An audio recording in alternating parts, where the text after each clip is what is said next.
Very welcome, ladies and gents. I've just finished watching episode 2 of Ahsoka. A little bit late on it, a little bit behind. But that's important to say. Why? Because there's not that much buzz surrounding this show. It's not the same as it has been for other shows. It's the same for Star Wars, it's the same for Marvel. There's a general kind of fatigue setting in.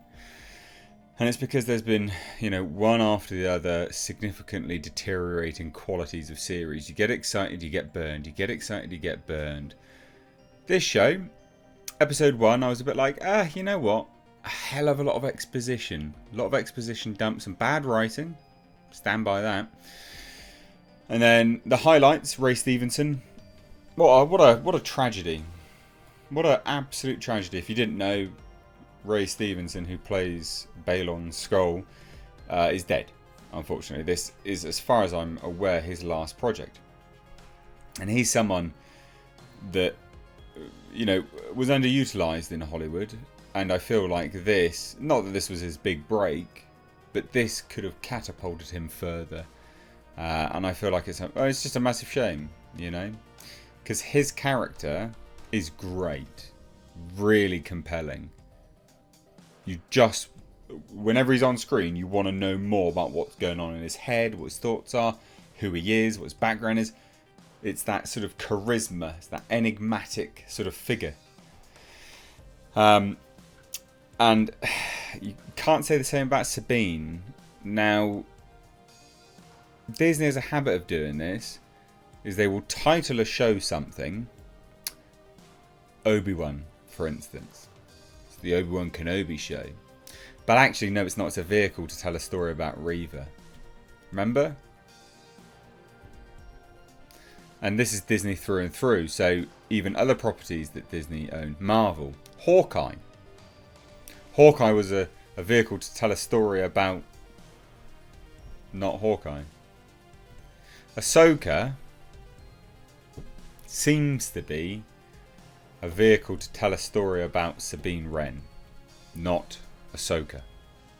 Now, hear me out. If you were just to scrap Sabine Wren entirely from this series, or just have her with the characters as they normally are, and you were focusing on everything that's just happened, and it was a cat and mouse game between Baylan and Ahsoka, doesn't that sound better? More screen time. This sort of cat and mouse game. I'd be all over that. That is the show I wanted to watch. I don't care about. I don't want to see Sabine Wren get a haircut and look like a prepubescent child who can't afford to get a proper haircut. It's just who cares? Honestly, who cares? This show is weighed down with shit. Just mindless crap that it doesn't need to include. And it really doesn't. It's not furthering the story, but it's solidifying to me that Ahsoka is a show and it's basically just a vehicle to tell a story about Sabine Wren, which is massively disappointing. Because there's a lot of promise there with that Baylan Skoll and Ray Stevenson. I'll be all over that like a rash. That'd be epic. Give me that as a show. Obviously they're not going to. He's dead as well. So, it's not like they can remake it. But that's the show I wanted to watch. And you know what? It's like that there's... It's almost as if someone had sort of written it as if that's what they wanted to do. And then they needed filler. So they bulked it out with Sabine Wren crap. Because it's superfluous to the story. I mean... maybe it'll go somewhere, but I don't know. Anyway, I digress. What happened in this episode? Well, Baylan Skoll is obviously working with Elsbeth. Elsbeth has witchcraft, it would seem, and I like that. I like this show being much more about sort of mysticism and the Force and the mystic elements. I like that.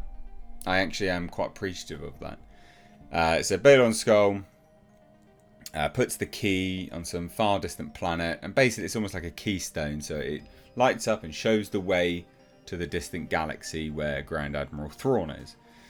Now, Elsbeth's been pretty busy building a gigantic, what looks like... It looks like it's just going to open a portal. It's like this massive Sion's Eye or something like that. Eye of Sion. Because she used to have like a shipyard for the Empire, which was repurposed for the New Republic. Obviously that wasn't the case, and there were still people there. There was two things I liked in this show specifically. Anything with Ray Stevenson, I'm all over that. I love that. That was great. But two things I liked specifically. One was when they're sort of cruising through the shipyard, and Syndulla asks the worker there, hey, how do you trust these people if they're still Empire? And he goes, look, they don't care about the politics. They couldn't give a shit. They just care about getting paid. You pay them, they don't care. You worry about the politics. It's true. Most normal, everyday people don't care about politics remotely. They're not interested in it. So I liked that. I really, really liked that. Like a lot, actually. I thought that was very, very good. Because it's quite, it's quite telling, really. I mean, it's true, isn't it, at the end of the day? And then the other thing I really, really liked was, again, Syndulla was like, how can they still support the Empire? When obviously it gets found out that they're still supporting the Empire. And Ahsoka said, no, it's just greed. They're just greedy. Yeah, that makes sense as well. Because I guess if those two statements line up properly, they're getting paid more from the Empire. But obviously it's paid in kind. Many more layers to that, but still. Overall, the fight choreography is pretty decent. It's okay. There was a bit of dancing going on between Ahsoka and Marok or something like that. The spinny lightsaber guy later in the episode. But it's all pretty decent. The effects are pretty decent. I just don't really care that much yet. But I'm giving it a chance. But should have made the show a cat and mouse between Ahsoka and Balon. You really messed up there. But let me know what you think down below. I'd love to hear your thoughts. Cheers, guys. Take care. Bye-bye now.